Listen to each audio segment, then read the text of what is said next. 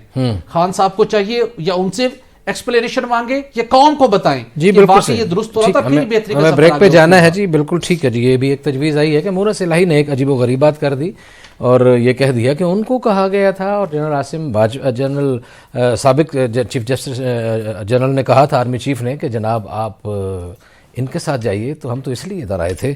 آخر بات کیا ہے؟ اور اس کے ساتھ یہ بھی سوالات پیدا ہو گئے ہیں کہ کیا وہ کہنے تک یہ ادارہ نیوٹرل تھا یا نہیں. بات چیت کا سلسلہ جاری ہے، ہمارے ساتھ رہیے گا. ملتے ہیں بریک کے بعد.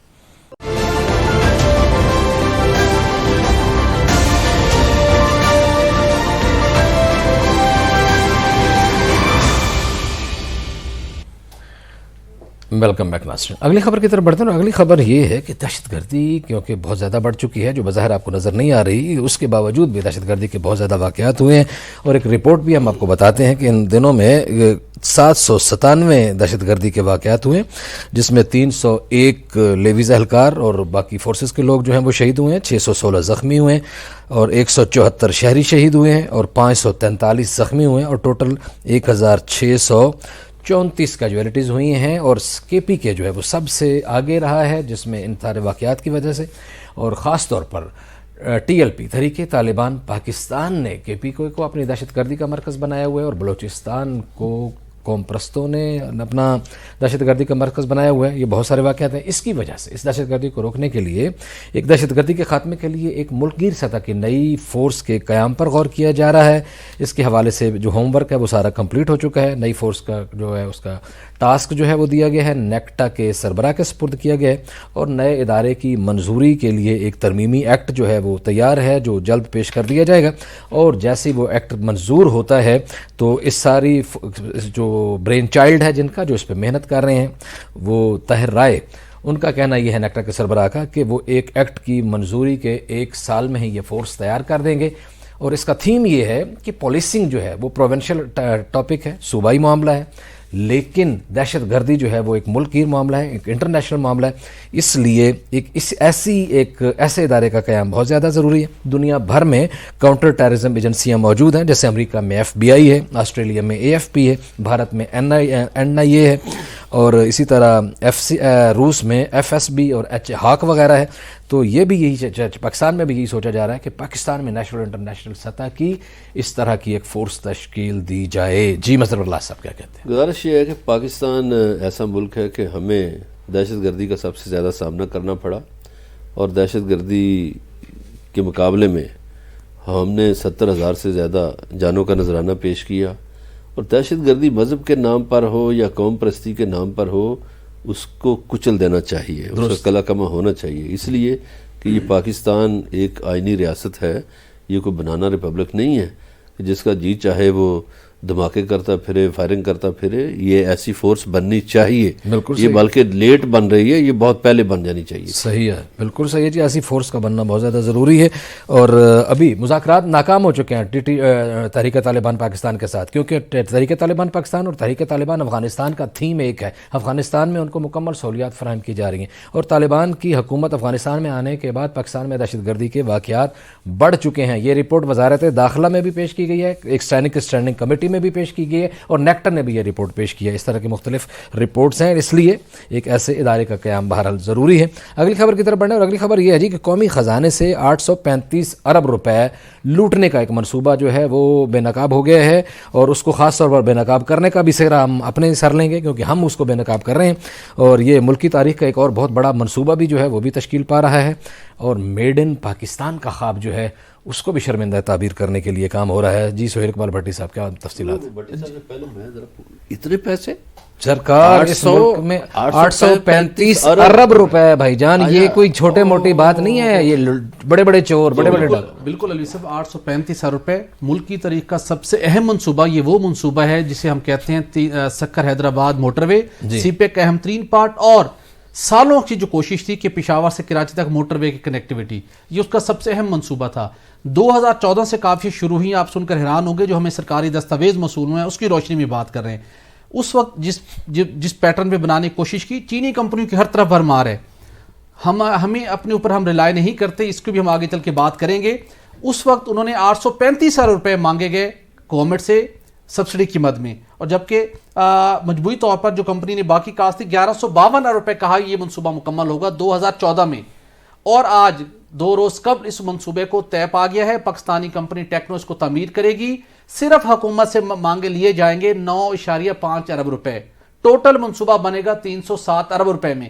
25 سال میں بلڈ آپریٹ ٹرانسفر کی بیس کے اوپر 408 ارب روپے ملیں گے NHA کو، 918 ارب روپے جائیں گے قومی خزانے میں، اور اس منصوبے کو آخری دم تک 2 روز قبل تک بھی کچھ غیر ملکی کمپنیوں نے اس کو سبوتاج کرنے کی کوشش کی۔ وزیر محافظ تک پہنچے کہ ہم اس کو سبوتاج کریں اور ہم اس کو مکمل کریں، لیکن بالآخر یہ پاکستان کی تاریخ کا اس لیے بھی اہم ترین منصوبہ ہے کہ پبلک پرائیویٹ پارٹنرشپ کے تحت اتنا بڑا منصوبہ ہو رہا ہے، حکومت کی کوئی ذمہ داری نہیں ہے، حکومت کا صرف 9.5 ارب روپے ایک معمولی رقم ہے، 307 ارب روپے کا سارا ارینجمنٹ جو ٹوٹل ہے یہ پاکستانی کمپنی کرے گی۔